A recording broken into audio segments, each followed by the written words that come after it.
Putraku nggir wong bagus Abimanyu.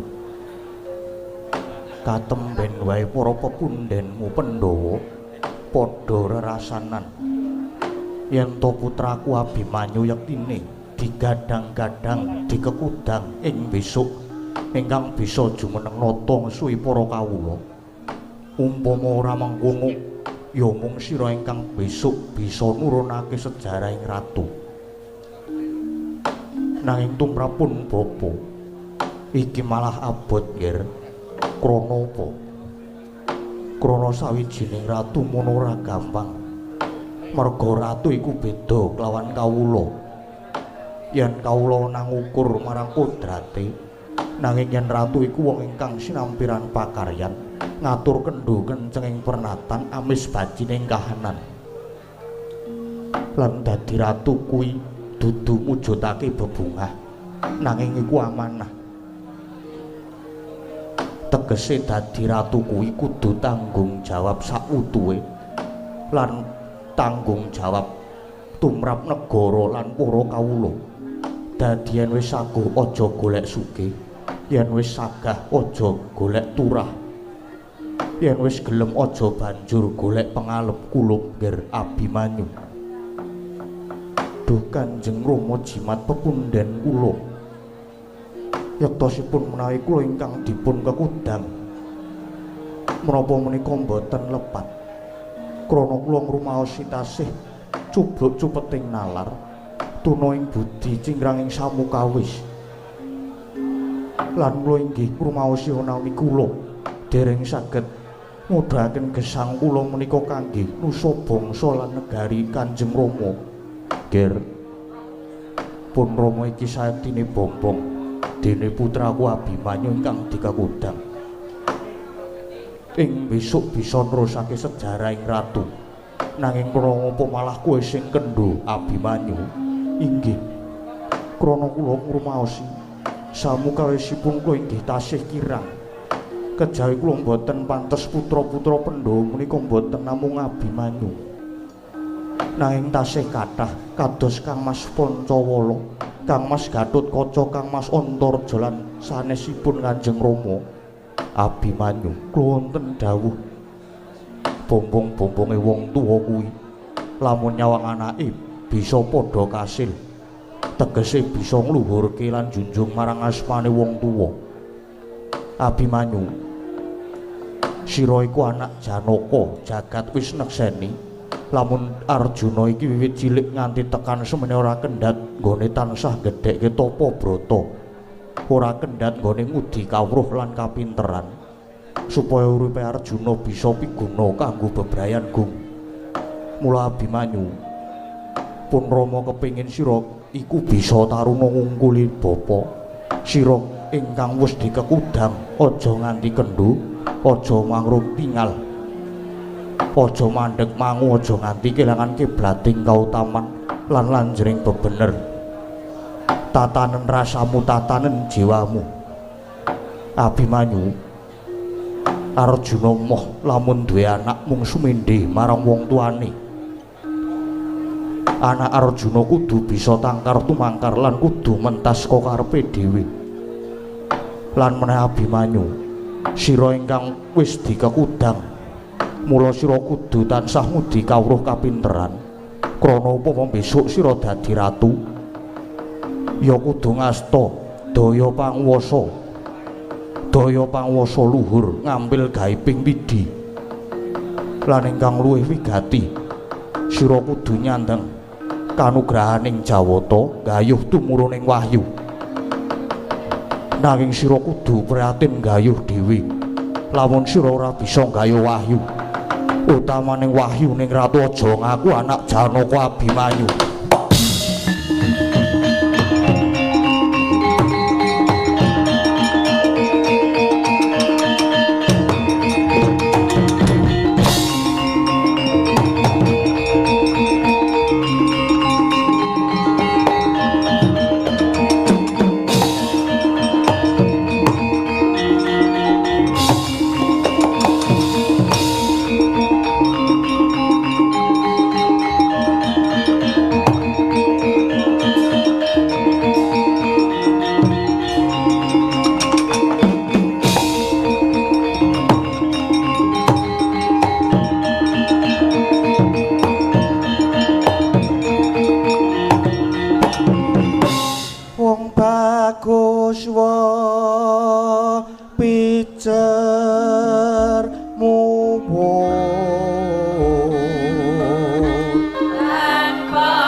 Ndara lanang kula Gus Ndara Abimanyu ampun sumengko raosipun mundhak tumpangsuh Kyai Semar.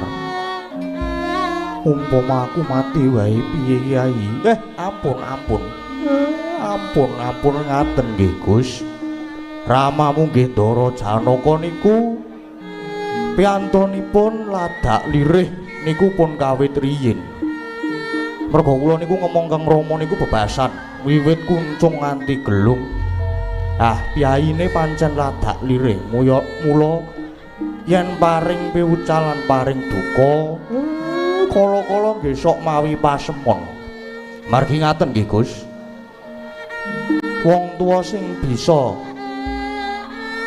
dadi guru, wong tuwa sing wis bisa dadi guru nggih dadi paugraning urip niku kangge njaga murih yuwananing tedhak turun.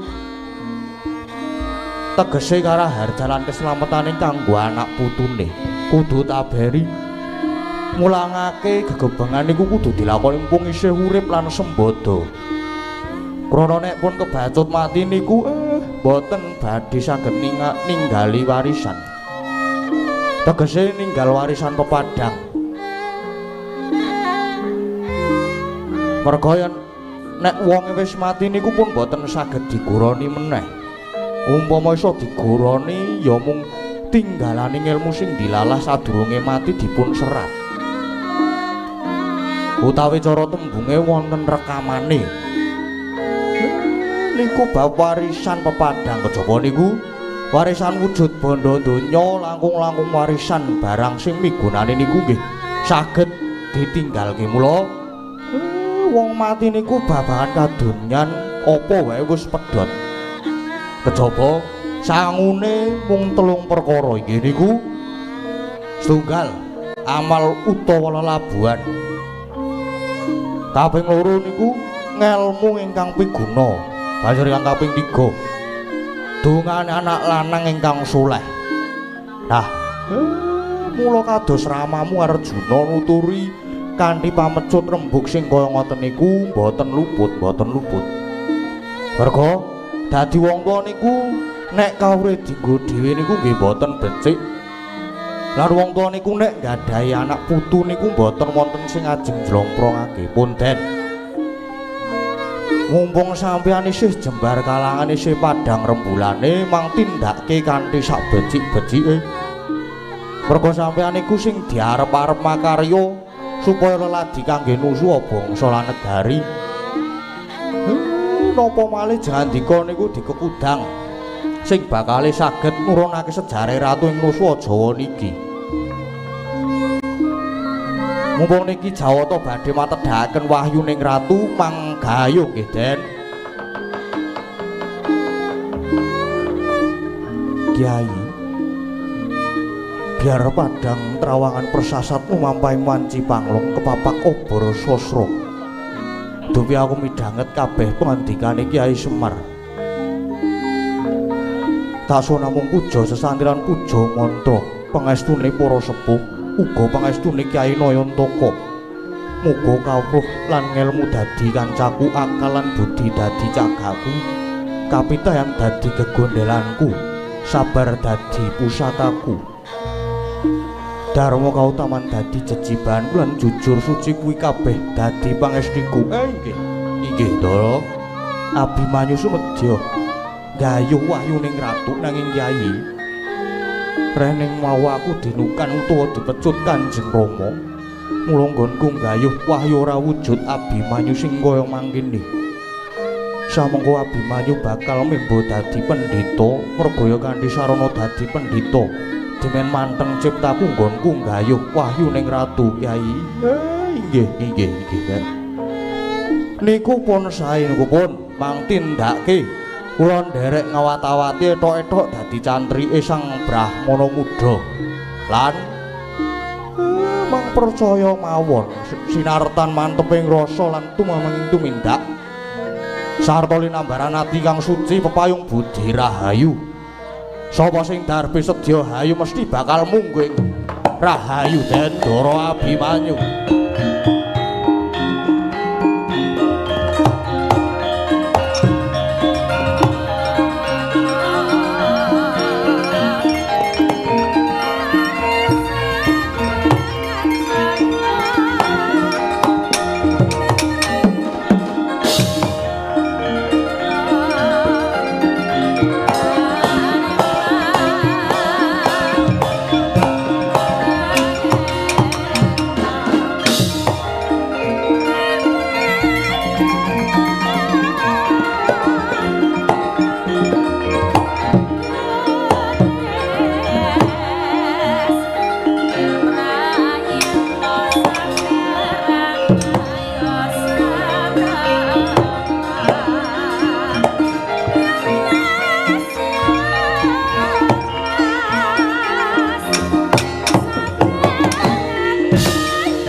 carita linarik nututing basa. Duweng kuno Musrasela yen laras saya karaos. Mula sari lah ngrasa wani, roing diri, rasa rumangsa ngrumangsani lir jalma Ilakaca. Jarweh wis jenakup cahing carita lo becik wis gumelar jroning pakeliran. Yaiku kang sejati, hampir sari pagelaran Ringgit Purwa. Surya Candra Darumyang Kartika kinurba kudrating kang kawasa. Sari ratri angedri bawana purwa ing teking Dasina gilir gumanti tanpa gembo. Teman dadi petanganing dina sasi warsi windu kang sarta abad. Tetukulan tangkar tumangkar sinirambun Jawa kaya pating rembah. Dadi pepadhange kutu-kutu alang atoga Buron yang Burontoya dadi bebranané kang tanpa wicalan. Jarwa menungsa tinitah priya wanita spandha-pandha anut golonganing bangsa dewi-dewi.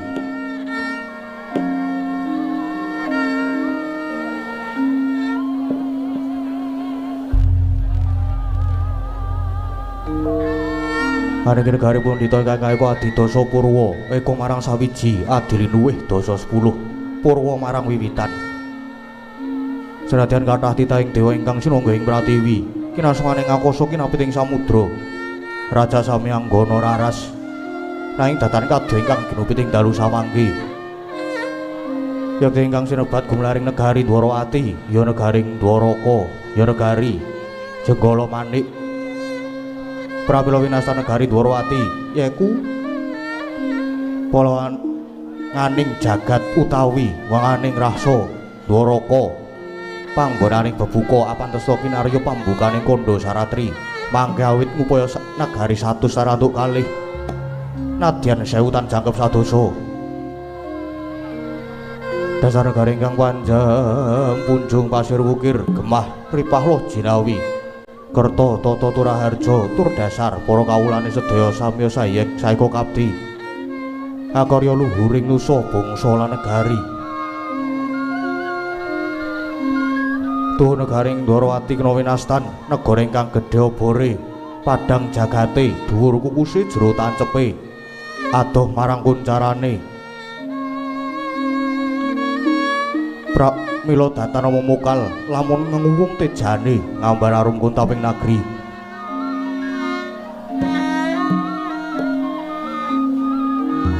Lah sinentawa ingkang jumeneng nata ambek bau denda Nyakrawati yakti aja juluk Maha Prabu Sri Bathara Kresna ya Prabu Harimurti ya Prabu Padmanaba Kesawa Wasudewa Narayana Danardana ya Sang Wisnumurti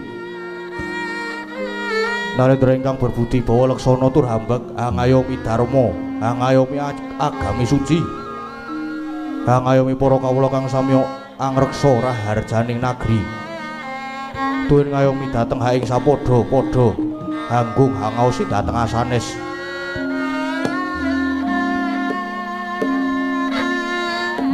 Kapungkel semanten kawibawaning praja awit lamun to ginunggunga nadyan sarate tanana pedhote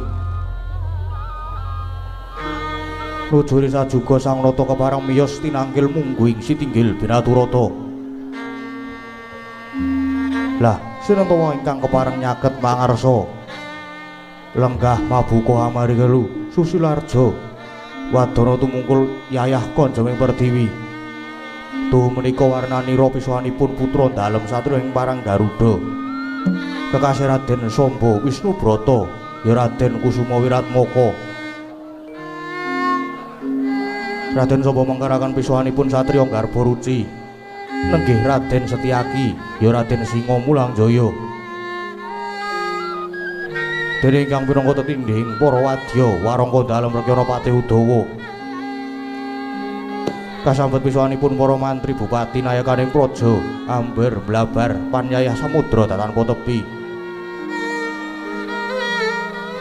Marika busananing para wadya tinon kadi panjraing puspita mangkono reh sing samekta sang nata arsa medhar sabda dadi mangkono paodas maraning driya ingkang dereng kababaring lisan.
Sri Tinon ing pasir bakat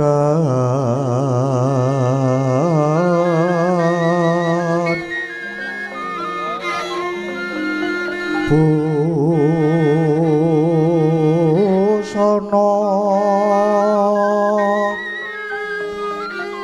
maneka warna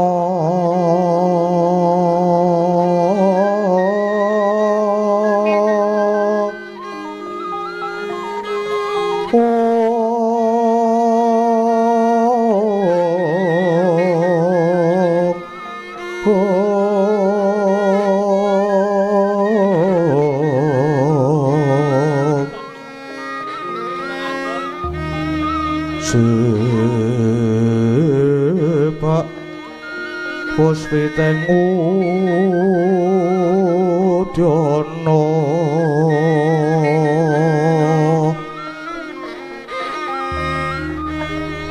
miyang banjara sarwara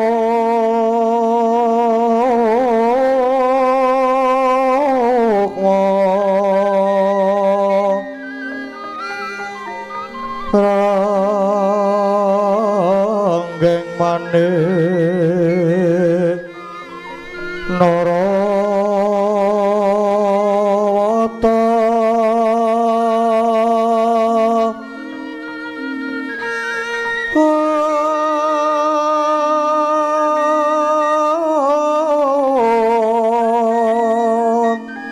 ana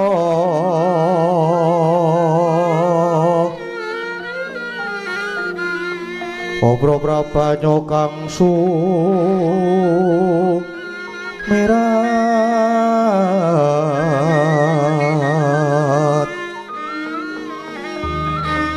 kenyaring deca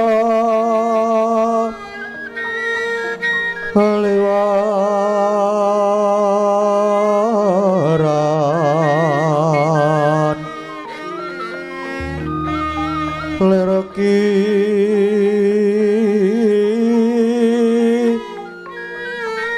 lat sisiring dadit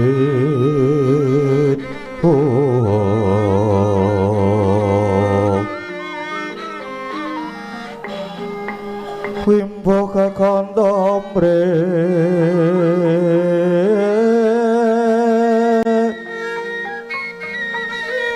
pinggit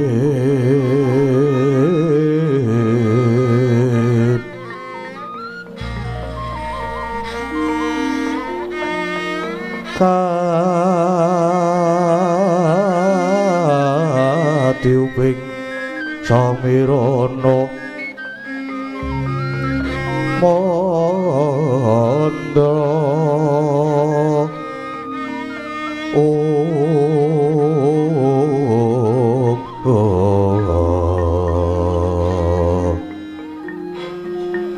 sabaran mangambar kungas gepeki madyaning pasewakan tandya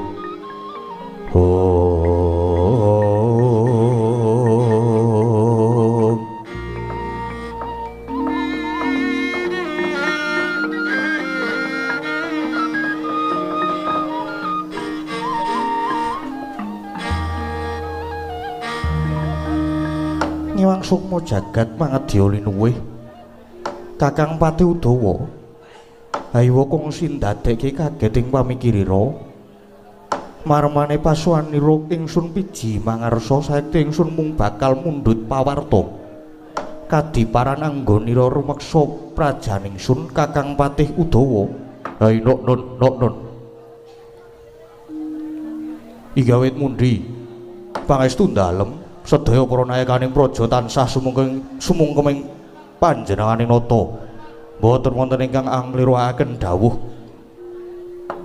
senadyan para kawula ugi tansah tuwuh ing boga wastra tansah sumanggeming karya karya luhuring nusa bangsa lan negari ayo nok inggih Yaya Pati Udawa ingsun nedha nrima dene sira widakda rumeksa prajaningsun lan bisa njunjung asma keprabanan ingsun pakarya kang kaya mangkono lestarikno ya Patih Udawa Ainuk Nun. Kejawi saking menika suwanipun ingkang abdi kepatihan ngaturaken sumangga pabekti sinuwun ya Patih. Wis ingsun tampa nanging tiba padha-padha. Kadangipun Kakang Yai Setyaki dikepara ngarsa pisowanira lan padha kanthi praharja Yai Setyaki. Nggih.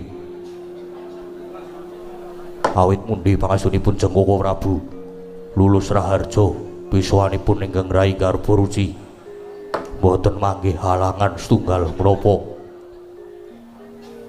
Kejawi saking menika ingkang Rai ngaturaken sumangga pabekti kunjuk wonten sandhaping pepada paduka Jengkoko Prabu Indrawati. Setyaki sira ngaturke pabekti wis ingsun tampa. Akarya bombong penggalih ingsun. Astutine ingsun wae tampa nono Setyaki. Ainuk Nun. Sanget kapundi. Mugi dadosna jimat paribe. Putraningsun Kulub Samba Wisnubrata kepara ngarsa pisowanira Kulub Samba. Kula non. Inggih Rama Prabu. Kejawi saking menika sawanipun Kang Putra pun Samba ngaturaken sumangga pabekti kunjuk wonten sahandhap pepadhanipun Kanjeng Koko Prabu Samba. Sira ngaturke pabekti wis ingsun tampa. Akarya bombong tias ingsun pangestunipun Rama Gyage Tampanana Samba. Kawula nuwun inggih. Sangat anggen kula mundi Rama Prabu. Samba. Pancen iki dudu pasewakan kaya padatan, nanging pun Rama kepengin sajarwa miji marang jeneng sira Samba. Inggih Koko Prabu. Kepareng ingkang putra pun Samba lajeng sumadung dawuh, wonten wigatos ingkang kados pundi? Ingkang putra sampun sumedya nirengaken karna manglungaken jangga. Murid terwaca anggen kula nampi sabdanipun Rama Prabu. Anjra ingkang puspita rum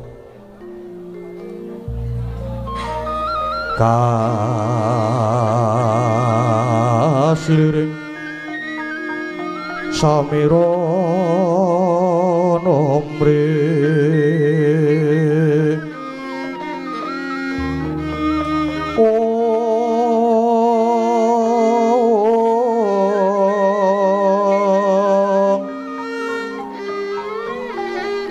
sakar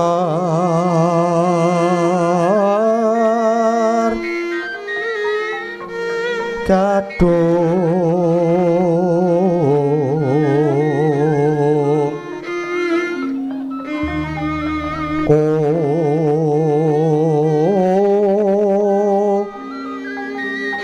ngas kadangyo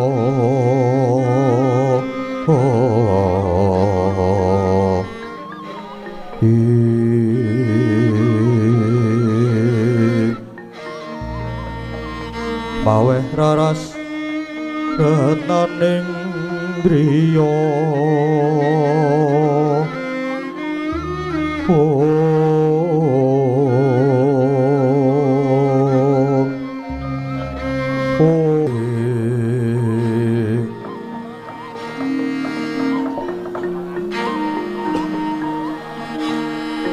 Samba. Ana tetembungan anak anung anindita tegese duwe anak lanang kang mursid bisa mikul dhuwur mendem jero marang derajate wong tuwa. Aja mung kandhek ana ing pangucap nanging kudu kababar ana ing pangerti. Samba. Pun Rama iki tintah dadi wong tuwa dasare yuswaku ya saya tambah. Mestine umpama ta srengenge mono bakal ya banjur nglewang mangulon. Lan ora suwe maneh neng diparani mesti aku bakal manjing alam baka. Neng diparani mesti aku bakal manjing surup Sandyakala. Lumaku ning jagat peteng bali marang alam baka. Eling-eling mati kuwi saben wong mesti bakal nyanyi. Pisaing raga karo sukma ora mawas sing sugih, ora mawas sing mlarat. Sing kasinungan derajat pangkat ora mawas sing bagus sing ala kabeh mesti bakal ngincipi pati.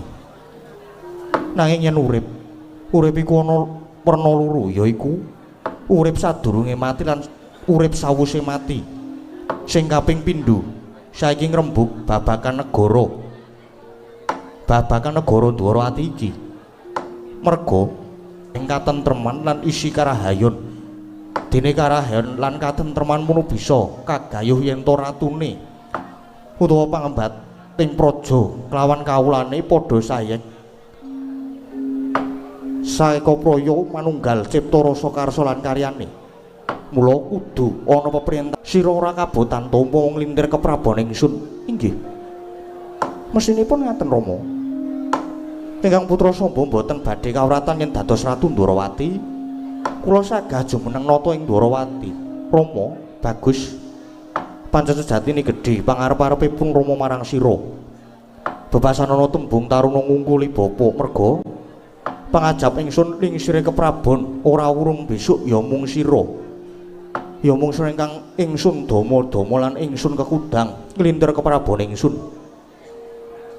Mula pun Rama mundhut marang sira. Sira kudu pinter piguna lan kudu bisa ngedhoi. Bisa ngedhoi marang piyala. Pinter tegese kejaba sugih kawruh nanging uga sugih igo lan pertikel. Lire kudu bisa murakapi marang bebrayan.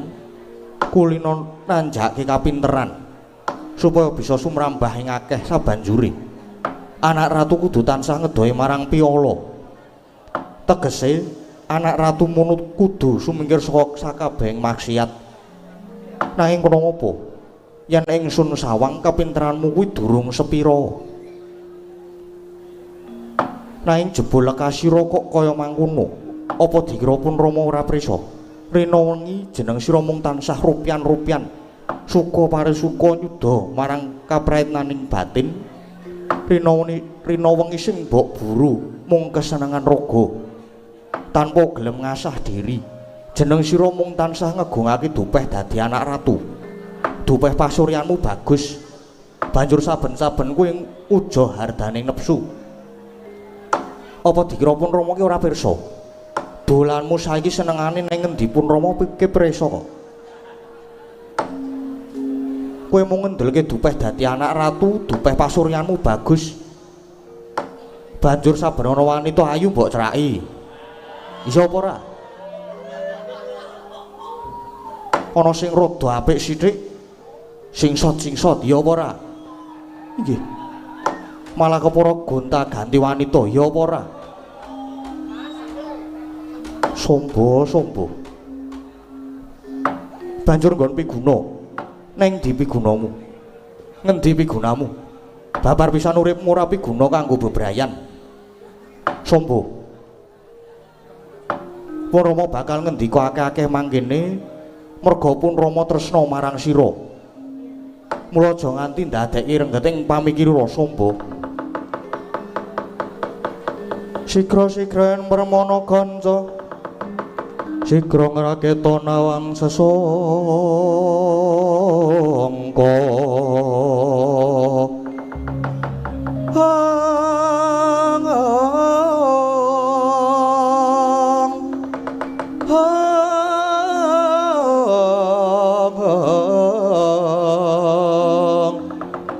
Nalendra mbek marwa sing sangkatri gumulung Katri gumulung mangrempahing wadya kurada kura reka giri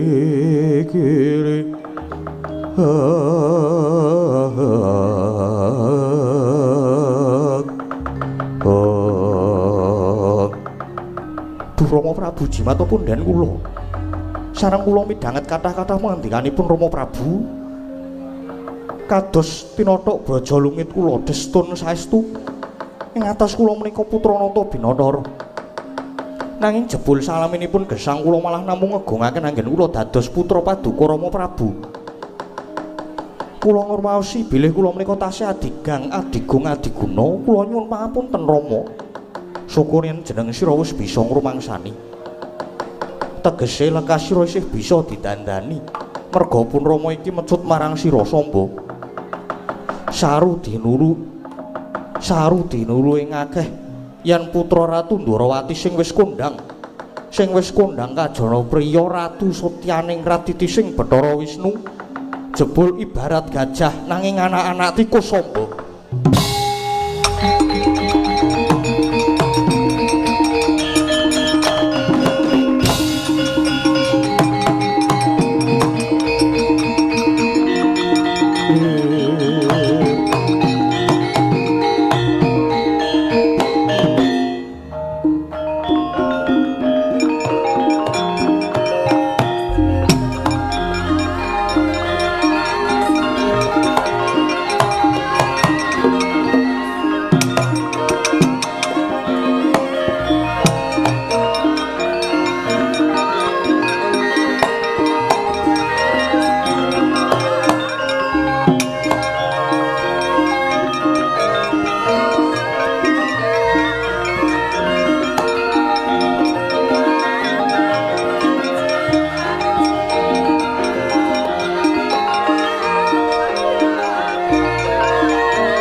Sewu anggir sapa menika wau kenging menapa kok ngertos-ngertos lajeng nglepat gesah lho lemu sowan linggo ngarep ki gatekke apa ora Ji mirengke pengendikanipun Kakang apa ora apa marah nglamun iki kirang wijang ya mula sesuk meneh iki nek ning pasewakan ki gatekke pikirane ki ora tekan kono-kono orang ngalamun wae nggih nyuwun pangapunten Setyaki Udawa kula wonten dawuh Udawa Kakang Udawa Setyaki kula wonten dawuh Kakang Udawa Setyaki kula wonten dawuh Kakang Udawa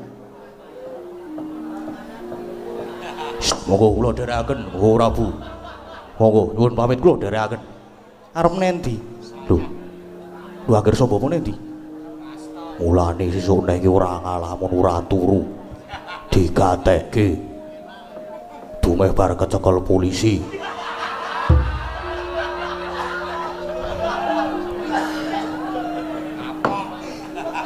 ana apa Setyaki mboten sampun mboten sah sampun boten sah dibahas malih sampun menika. Menika pun boten penting. Ya.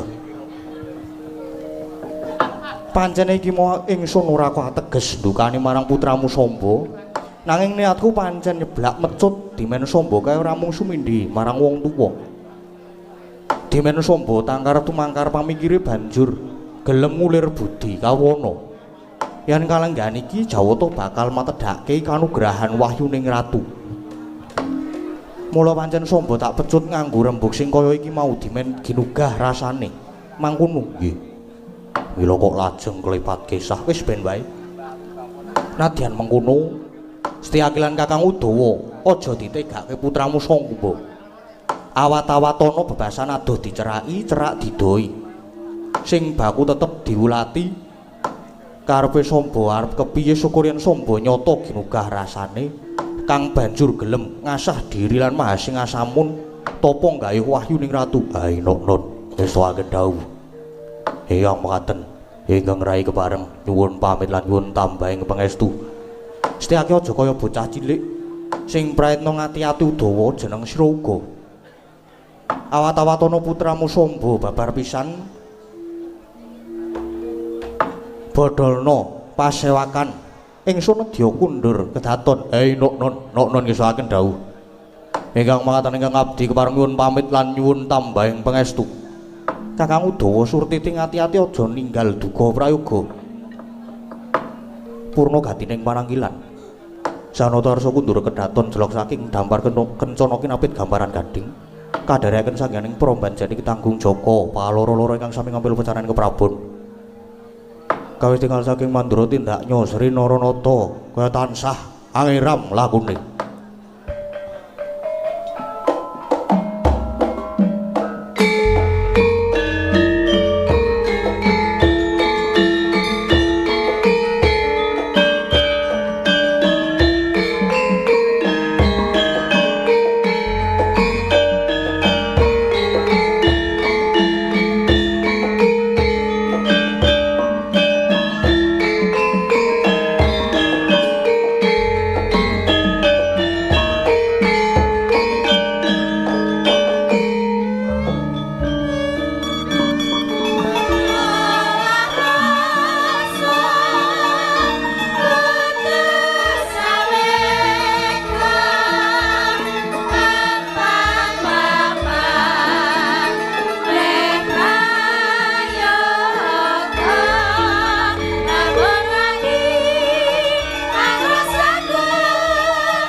Rada lungguh sik ya nok ya. Iya, Pak. Puji syukur kunjuk ngersaning Gusti ingkang Maha Kuwasa. Dene bengi iki dhewe kepareng sowan. Sowan ana ngendi iki, Mak? Iki Pak sowan ana padukan mantup sampangan Baturna bangun tapan Bantul tak kompliti sisan. Yo.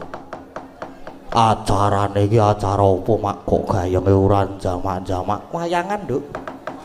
Iya tegese iki acarane ning padukuhan mantup sampangan gini iki. Oh lah Mama Tridusun.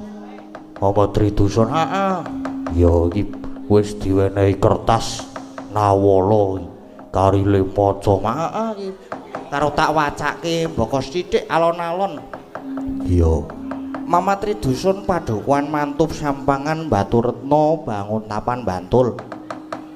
Yo Kampung Mantup dan Kampung Sampangan ada 17 RT, 17 RT. Setiap tahun mengadakan merti dusun di bulan Rejab. Tujuannya yaitu yo alon wae. Karang aku ki bar belajar basa Jerman dadi sok ketonto. Yo, monggo dipraktekke. Ora usah ndak isin aku. Tujuannya nomor 1 bersyukur kepada Allah Subhanahu wa taala, Tuhan yang Maha Esa. Selama setahun warga masyarakat selalu diberikan sehat, panjang umur, rezeki yang barokah.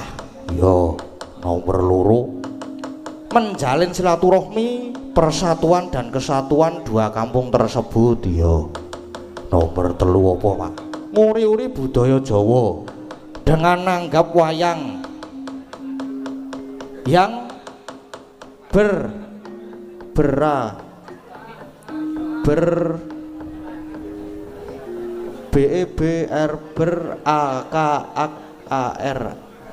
yang dari budaya Jawa yang adiluhung. Yo, nomor 4 merupakan rangkaian adat disajikan oleh warga Sampangan Mantup di tahun 2025. Iya, Pak. Terus ono meneh ada pun nomor 1 kebersihan lingkungan RT di 17 RT. Iya. Nomor 2 kerja bakti masal di makam. Yo apik, Mak, apik. Nomor 3 ana tasyakuran utawa kenduri bersama. Terus mau awan ki ya wis gayeng banget. Lah ono apa to, Mak? Mawan ki ana kirab bergodo. Ono kirab. Aku kok ora nonton. Kowe iki turu mau ki. Turu kowe mau. Iya. Karang yo begine Barot. Apa? Wis ora usah disebutke. Paulak ya kowe melu pasewakan mau melu krungu aku krungu kok. Sesuk meneh ora usah dibaleni kaya ngono kuwi ora apa. Iya. Ya monggo diceritake men ora salah paham ku ndarani aku aneh-aneh engko. Iya mengko ning kok. Heeh. Terus iki apa metengan ngendi mau? Ada kira bergodo 7 orang 17 RT dengan biaya sendiri. Yo, Mak. Banjur Pak Lurah Haji Sarjoko juga berperan aktif dalam kegiatan ini, selalu membantu penuh tanggung jawab. Yo apik, Mak. Yang soan di rumah Mas Gading si dalang panitia antara lain Bapak Supandi, Bapak Turmudi, Bapak Suroyo, Bapak Sutrisno, Bapak Suharwanto, dan Bapak Saryoto. Tidak ketemu Mas Gading tapi ketemu Ibu Gading. Loh, kok ana Ibu Gading barang iki? Sopo ya ning omahku mosok ana Ibu Gading? Ya suwi pokoke ibu lah ngono kuwi ya. Diantar Pak Bolot. Sopo, Mak? Pak Bolot. Disuting mengerti Pak Bolot iki sing disuting. Terus iki meneh ana pesan terakhir iki kata Pak Bolot. Pak Supandi niku PJ Dukuh akeh jabatane. Pak Supandi niku ya PJ Dukuh, ya ketua panitia, ya Jagabaya Kalurahan Baturetno. Elok tenan elok. Iya elok. Terus iki iso ana tulisan meneh. Munine Pak Bolot, Pak Supandi, Suraya, Pak Suraya, Pak Saryoto ki Kakang Adi. Tapi Pak Bolot wedi karo Pak Saryotone. Galak jarine munine. Lha ngerti ku ki Pak Bolot ki gentho dudulu. Jebul ludu. Iya. Pak Bolot ki nek WA aku ki telepon ngono kae lho masukan. Kaget aku tak kira ki ana apa jebul Pak Bolot. Iya, ra apa-apa. Heeh iki bengi iki dhewe iki ora dhewe lho iki. Ora dhewe kepiye? Iki dikancani karo perkakas toko bangunan. Sopo? Murbaut. Pak Mbah Baut. Ya, kok perkakas. Lah biasane sing adol murbaut ki ya ning toko bangunan, toko besi. Kowe mengandung zat besi oke banget Mbah Baut ki kok ki. Karo Mbak Niken. Iya. Mbak Niken Salitri. Sledri nek iki. Mbak Niken Sledri. Iya, katuran diugahke panggung sik apa ora mak. Iya digo kanca awak dhewe. Pun rawuh napa dereng? Ono nggih, nek pun rawuh dinggahke panggung mungkin minggah panggung mriki mengke pun gayeng banget niku saestu. Janjo semua kanca-kanca sepote derek wingking mon sepote.